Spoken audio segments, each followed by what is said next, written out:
Assalamualaikum warahmatullahi wabarakatuh. Alhamdulillah, kajian kita pagi hari ini tentang ikhlas. Betapa pentingnya ikhlas dalam agama ini sehingga amal kita diterima itu karena ikhlas. Namun ikhlas juga memiliki manfaat dan hikmah yang begitu besar dalam kehidupan kita. Karena dengan ikhlas pula itu kemudian kita bisa merasakan kehidupan ini lebih tenang dan kita bisa memiliki harapan yang besar dan optimis karena harapan kita bukan hanya sukses dunia tapi juga sukses sampai ke akhirat. Tentang ikhlas ini ada beberapa catatan yang penting untuk kita perhatikan. Yang pertama bahwa ikhlas itu tidak bisa manusia ini bisa menilai. Jadi keikhlasan seseorang tidak terlihat dalam eh, amal perbuatannya, tidak nampak dalam dalam perilaku dia. Tetapi sudah barang tentu itu amal yang baik ya. Tidak ada amal yang buruk kok. Dengan ikhlas nggak ada. Nah, ikhlas ini kaitannya dengan amal yang soleh. Jadi ikhlas itu adalah merupakan amalan hati sehingga kita tidak pernah ada yang bisa tahu ini ikhlas ataukah tidak. Eh, yang perlu kita lakukan adalah kita menata hati untuk ikhlas. Jadi ikhlas ini ada tingkatan-tingkatannya, sebagaimana amal itu juga ada tingkatan-tingkatannya.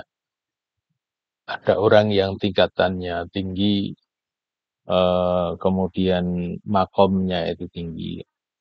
Ada juga orang yang amalnya itu sedikit ya, amal solehnya sedikit. Ada orang yang imannya kuat, ada yang imannya sedang-sedang saja, ada yang imannya lemah. Nah, demikian juga dengan ikhlas ini, ada orang yang tingkat keikhlasannya tinggi, ada ketingkatannya rendah. Nah, sehingga untuk meningkatkan keikhlasan itu membutuhkan satu latihan sebagaimana orang beramal pun butuh latihan. Nah, yang bisa kita lakukan sehingga kita bisa menata hati dan menata niat kita supaya mendapatkan keikhlasan yang lebih tinggi. Rasulullah Shallallahu Alaihi Wasallam menyatakan innamal a'malu biniat. Sungguhnya amal-amal perbuatan itu tergantung kepada niat. Wa innama likulli imri'in ma nawa. Dan sungguhnya setiap orang akan mendapatkan sesuai dengan apa yang dia niatkan. Jadi setiap amal perbuatan kita itu eh, memiliki motivasinya masing-masing, memiliki niatnya masing-masing. Nah, mungkin perlu kita lihat tentang mana ikhlas itu sendiri, karena ikhlas itu memiliki dua makna. Yang pertama adalah uh, al-irodah wal qasdu, yaitu kehendak dan tujuan dari satu amal.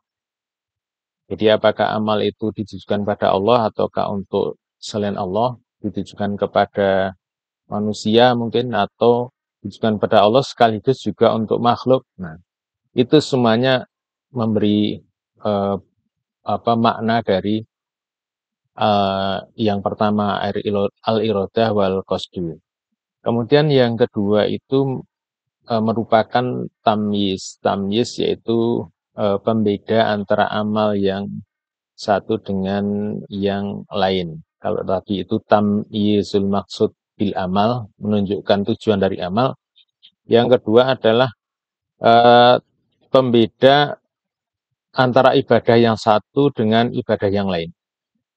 Antara ibadah, misalnya antara sholat 2 rakaat sebelum subuh, qobliyah subuh, dengan sholat subuh. Nah, itu kan yang membedakan adalah niatnya, karena jumlahnya rakaatnya sama gitu.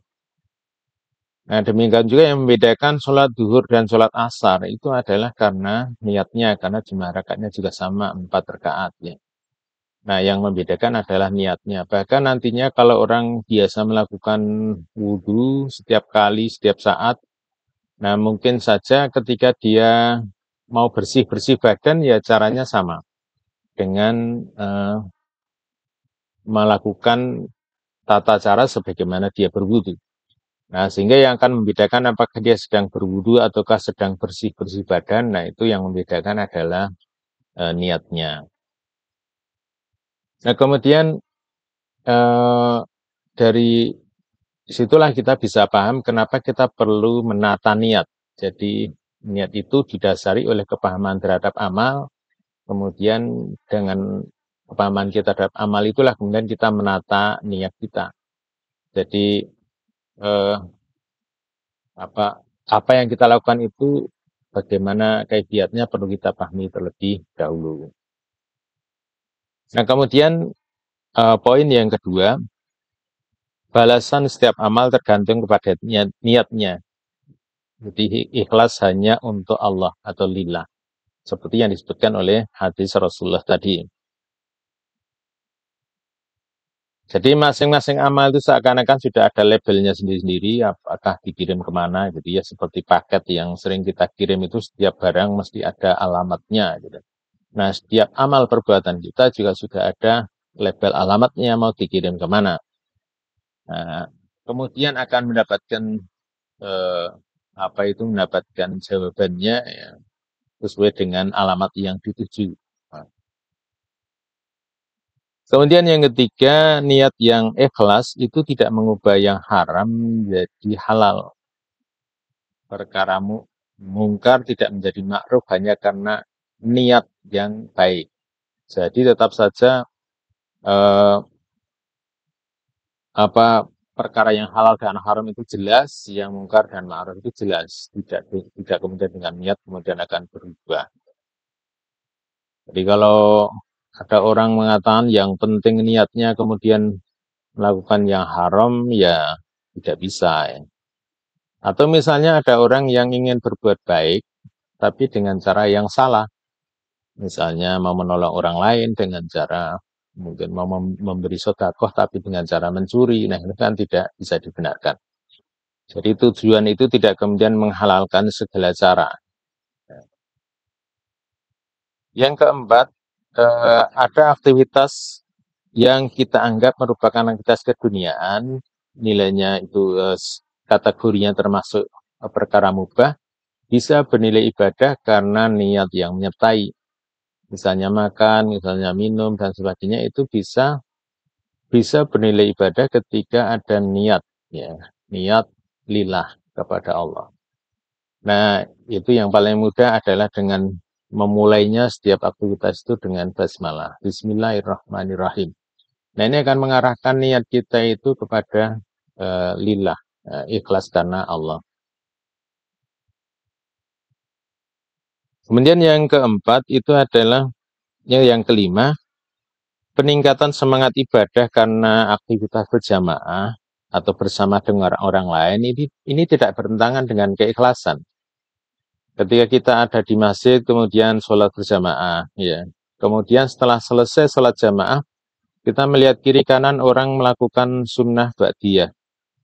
Nah, ini bukan ketika kita melakukan kok melihat kiri kanan itu bukan berarti kemudian hilang keikhlasan kita.